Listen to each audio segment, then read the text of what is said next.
26 август раиси Маҷлиси Миллии Маҷлиси Олии Ҷумҳурии Тоҷикистон, раиси шаҳри Душанбе муҳтарам Рустами Эмомалӣ ҷиҳати анҷом додани сафари расмӣ вориди шаҳри остонаи Ҷумҳурии Қазоқистон шуданд. Дар фурудгоҳи байналмилалии Нурсултон Назарбоев, раиси Маҷлиси Миллии Маҷлиси Олии Ҷумҳурии Тоҷикистон, раиси шаҳри Душанбе муҳтарам Рустами Эмомалиро раиси Сенати парламенти Ҷумҳурии Қазоқистон Мавлен Ашимбаев, сафири фавқулода ва мухтори Ҷумҳурии Тоҷикистон дар Ҷумҳурии Қазоқистон ва дигар намояндагони расмӣ самимона истиқбол гирифтанд.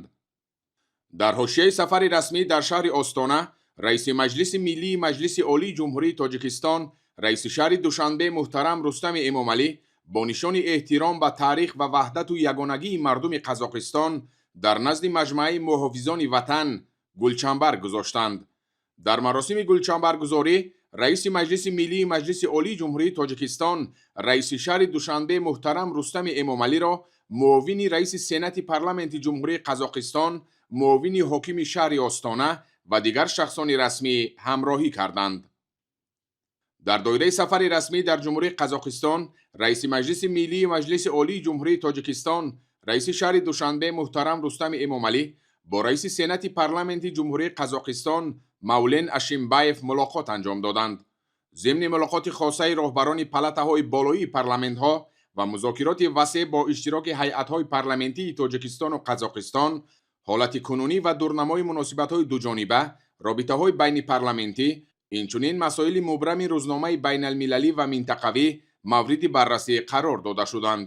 нахуст раиси Маҷлиси Миллии Маҷлиси Олии Ҷумҳурии Тоҷикистон, раиси шаҳри Душанбе муҳтарам Рустами Эмомалӣ барои даъват ҷиҳати анҷоми сафари расмӣ ба Ҷумҳурии Қазоқистон ба раиси Сенати парламенти Ҷумҳурии Қазоқистон изҳори сипос карда, алоқамандии ҷониби Тоҷикистонро ба сатҳи баланди дӯстӣ ва ҳамкории бисёрҷониба бо Қазоқистон таъкид доштанд.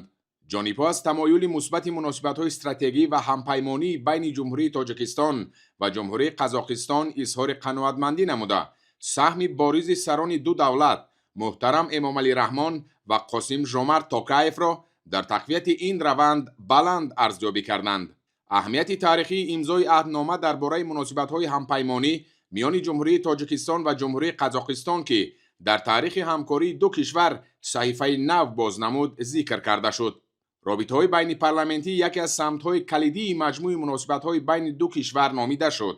Маҷлиси Миллӣ ва Сенати парламент ҳамкории мутақобилан судманди худро пайваста ва дар сатҳи сифатан баланд роҳандозӣ намуда, дар таҳкими муносибатҳои боэътимоди байни давлатҳо нақши рӯзафзун доранд.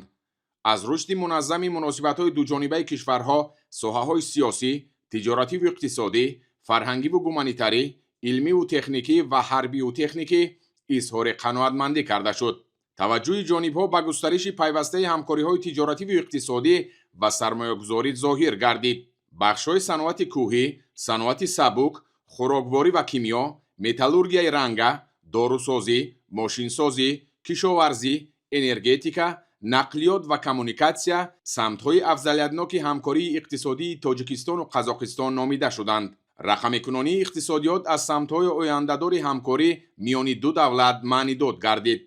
таъкид карда шуд ки Тоҷикистон ва Қазоқистон дар баррасии масъалаҳои обу иқлим ва истифодаи оқилонаи захираҳои обии минтақа ҳамкории самарабахш ба роҳ мондаанд. дар идома ҷонибҳо ба масоили вобаста ба тавсея ва густариши робитаҳои фарҳангиву гуманитарӣ, ба хусус маориф, илм ва фарҳанг таваҷҷӯҳи хос зоҳир намуданд. баргузории рӯзҳои фарҳанг ва ташкили ҳамоишҳои муштараки илмиву амалӣ ва фарҳангӣ муҳим арзёбӣ шуд. вобаста ба масъалаҳои мубрами рӯзномаи ҷаҳонӣ ва минтақавӣ табодули афкор анҷом ёфта, ҷонибҳо аз идомаи ҳамкории созандаи ду давлат дар самти таҳкими сарҳадот ва муқовимати муштарак алайҳи таҳдиду хатарҳои фаромиллӣ ҷонибдорӣ карданд.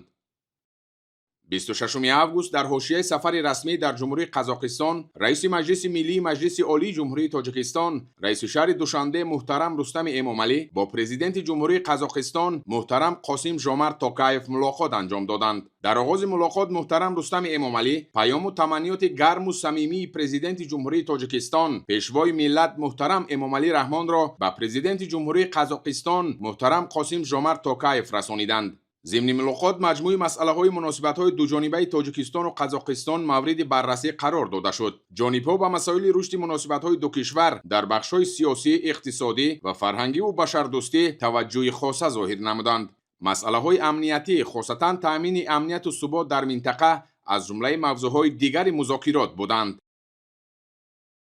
پس از انجام ملاقات در قصر اکورده، مراسم سرفرازگردانی رئیس مجلس ملی مجلس عالی جمهوری تاجیکستان رئیس شهر دوشنبه محترم رستم امامعلی با مکافات دولتی جمهوری قزاقستان برگزار گردید. برای سهم ارزنده در تحکیم مناسبت‌های دوستی و استراتژی جمهوری تاجیکستان و جمهوری قزاقستان از جمله گسترش مناسبت‌های بین پارلمانتی، محترم رستم امامعلی با اردن دوستی درجه 2 سرفراز گردانیده شد. مکافات دولتی را به محترم رستم امامعلی پرزیدنت جمهوری قزاقستان محترم قاسم ژومرت توکایف تقدیم نموده سهم ارزنده رئیس مجلس ملی مجلس عالی جمهوری تاجیکستان رئیس شهر دوشنبه محترم رستم امامعلی را در گسترش مناسبت‌های نیک و همسایگی دو کشور دوست و برادر تاکید نمودند. رئیس شهر دوشنبه محترم رستم امامعلی از قدردانی خدمت‌هایشان و سرفرازگردانیدن با مکافات دولتی جمهوری قزاقستان به پرزیدنت این کشور اظهار منتداری صمیمی بیان نمودند.